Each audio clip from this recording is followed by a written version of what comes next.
A few weeks ago, an Islamic apologetics channel called Towards Eternity released a video called Atheists Can't Answer These 3 Questions. It was in my recommended on YouTube, so I gave it a watch, and I found it interesting. I was glad to see that it was far from an exercise in atheist bashing, but was rather a simple challenge to atheists to provide better answers to a few questions than the host himself could provide.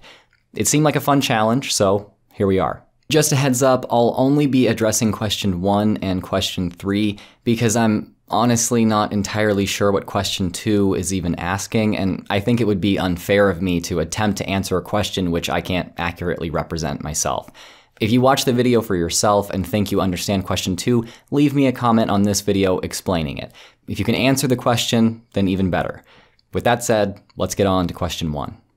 Atheism, a view that constantly leads you to a dead end while questioning the universe. While everything we see in the universe is actually evidence for accepting the Creator, atheism ignores them. We can talk about it very long, but today we will consider only 3 questions that atheists cannot answer.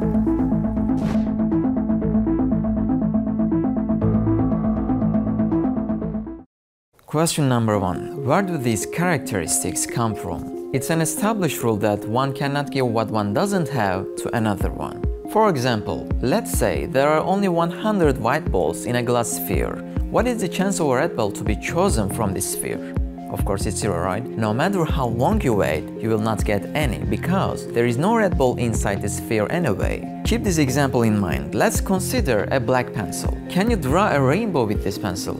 No, because the pencil is in no color other than black, so naturally, a rainbow cannot be drawn. What I mean is, you cannot give a feature you don't have to someone else. Now, I take a look at the universe and I see that everything is made of atoms. However, although atoms are ignorant, willless, lifeless and blind, deaf and numb creatures having no cognitive senses, when they come together and occur to us as a human being, we see that the man made of them carries all these features. So, the basic question is, how can atoms give these properties to human beings while they lack all of them?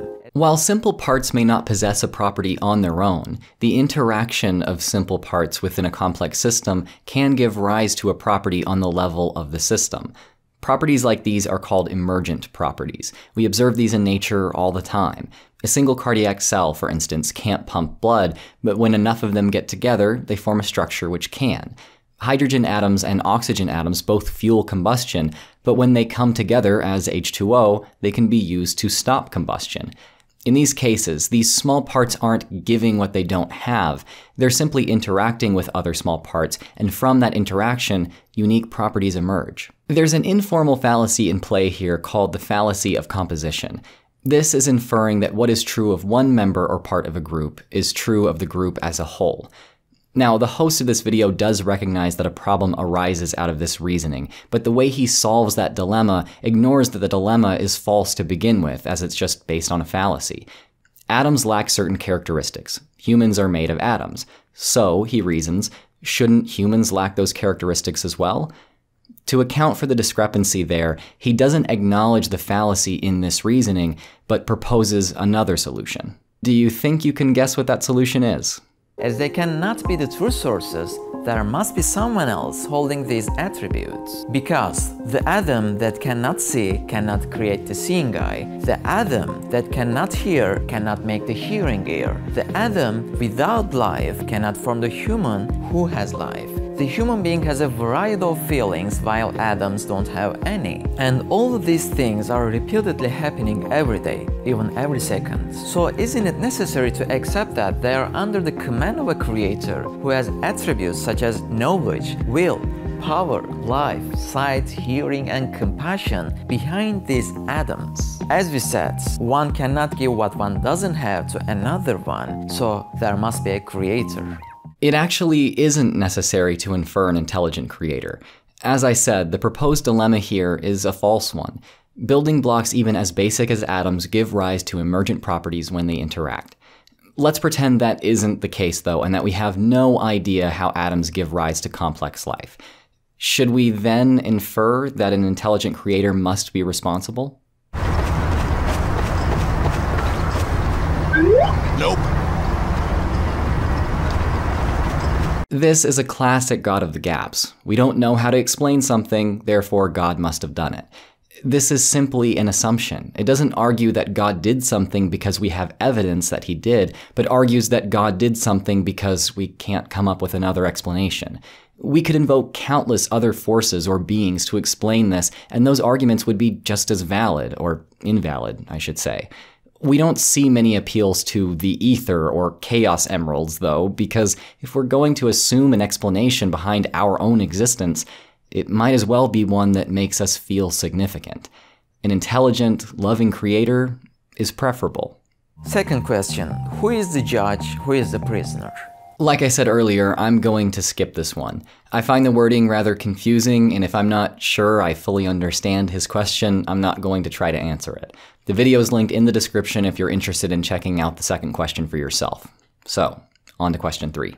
Question number 3. What is the real reason? Imagine that we see a train, and a baby is pulling this huge train with a rope in his hand. Nobody would believe this, so they would look for a hidden cause behind it, right? Because there are no attributes such as sufficient power, knowledge, and will in a baby. No doubt, another resource is required. In fact, we see gaps between causes and effects in the universe every day. While the causes are so simple, the results are extremely complex. The emergence of huge trees from a tiny seed. The emergence of a magnificent peacock from a simple egg. The emergence of a complex human from some simple water show us some examples of the gap between causes and results. So it's necessary to look for another source behind the view, because atoms lack the required attributes such as knowledge, free will, power, and life. So who holds these attributes? Doesn't science explain this, you might ask? No, science only explains the detailed sequence of the stages of their emergence. For example, they observe that there are some certain stages extending over 28 days inside the egg.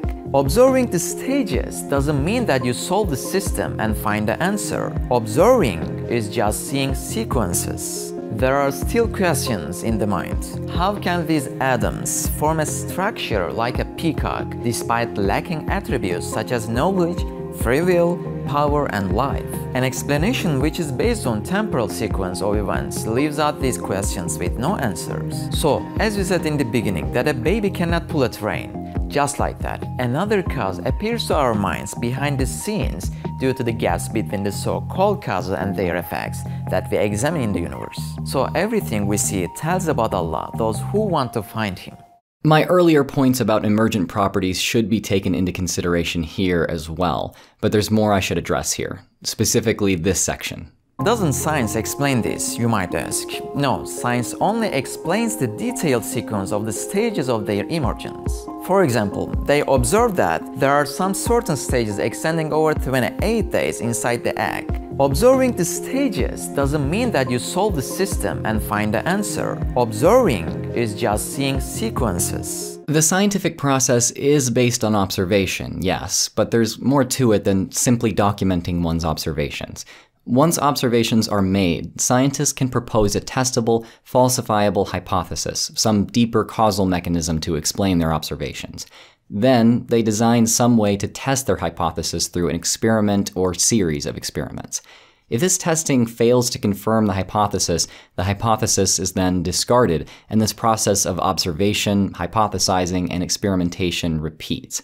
When a hypothesis is repeatedly confirmed through experimentation, though, it reveals a causal mechanism behind scientists' observations.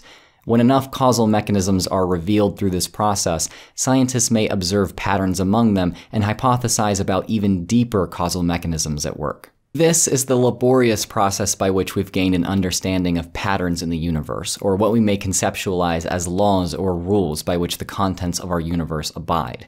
Understanding these laws can even enable us to make accurate predictions about future events, such as where a planet will be in its orbit several years from now, how fast a radioactive isotope will decay, or even how much energy will be released in a chemical reaction.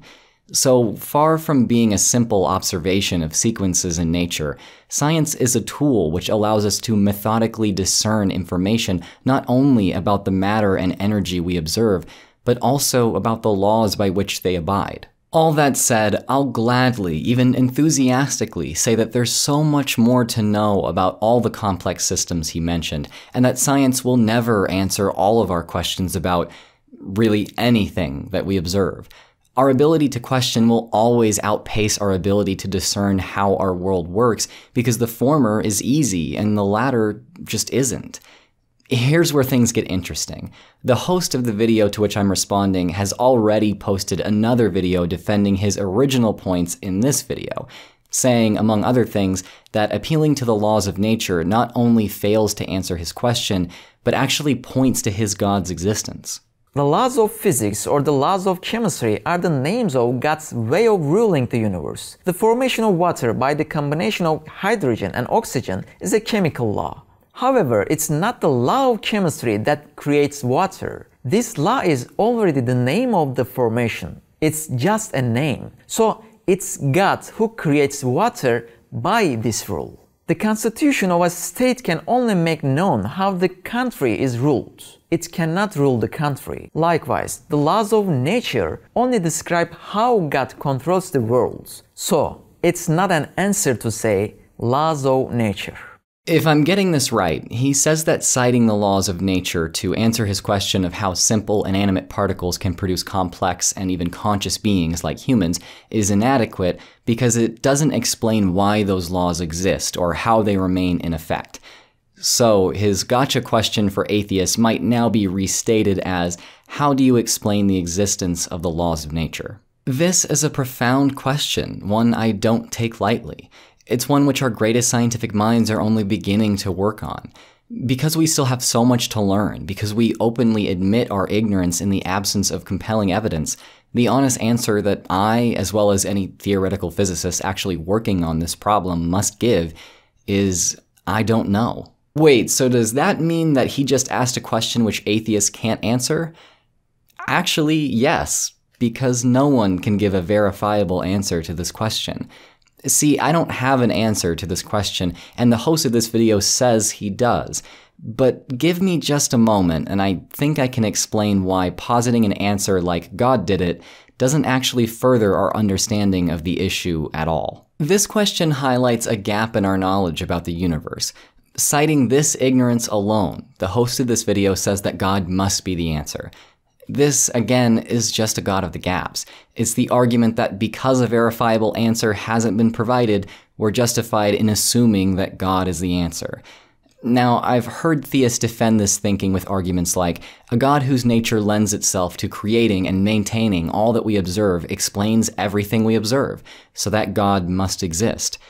However, this is just proposing a hypothesis which, if confirmed, would explain the data, and then saying that since that hypothesis explains the data hypothetically, the hypothesis is confirmed. Here is precisely why I, an atheist, think I can't explain where the laws of nature came from, while some theists like this host think they can.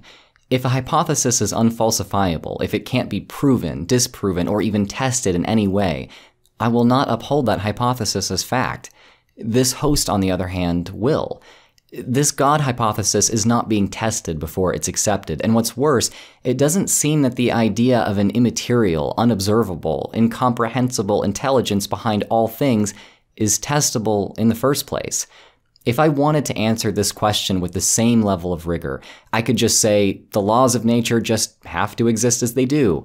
Or even something silly like, the great incorporeal turtle upon whose back we rest maintains these laws by the deep magic of its mighty shell. There is a reason why the scientific process tests hypotheses before accepting them. It's easy to invent hypotheses which hypothetically explain our observations, but if we accepted all such hypotheses, we'd not only have to accept a vast number of mutually contradictory explanations of the same observations, but we'd never again pursue explanations of our world which are empirically verifiable. After all, we'd already have all the answers, since answers can just be made up. I'll bring this video to a close in discussing the ironic intro to this video. Atheism, a view that constantly leads you to a dead end while questioning the universe. While everything we see in the universe is actually evidence for accepting the Creator, atheism ignores them. While theism does not necessarily hinder the use of the scientific process, The God of the gaps thinking in this video is accurately described as leading to a dead end in learning about the world. If we assume an explanation for the unknown rather than admitting ignorance and then using a proven, practical methodology to find answers to our questions, we'll never gain any more verifiable information about the unknown. We will have prevented ourselves from ever escaping our own ignorance. Neither theism nor atheism must lead to a dead end in understanding our world, but the brand of theism on display here certainly does. In this video, I utilize some of the ideas and tools of scientific skepticism, like requiring hypotheses to be falsifiable before entertaining them, and experimentally tested before accepting them. There are many more tools like these which scientists often use to discover verifiable answers to our questions and minimize human bias in the process. If you'd like to learn more about these tools, I recommend my video, How Carl Sagan Beat Pseudoscience, the Sagan Method. It's based on Carl Sagan's famous baloney detection kit and features plenty of insightful clips from Sagan himself. Give it a watch and it might just help you answer difficult questions yourself, or at least to see through the poor answers of others. The link to that video is in the description, cards, and pinned comment. Alright, thanks for watching. I've been Drew of Genetically Modified Skeptic. A special thanks to my patrons for their constant love and support. If you want to hear more from me, subscribe and follow me on social media at the handles below. As always, if you're an apostate in need, there are resources linked in the description to help you find community and mental health support. Remember to be kind to others in the comments, and until next time, stay skeptical.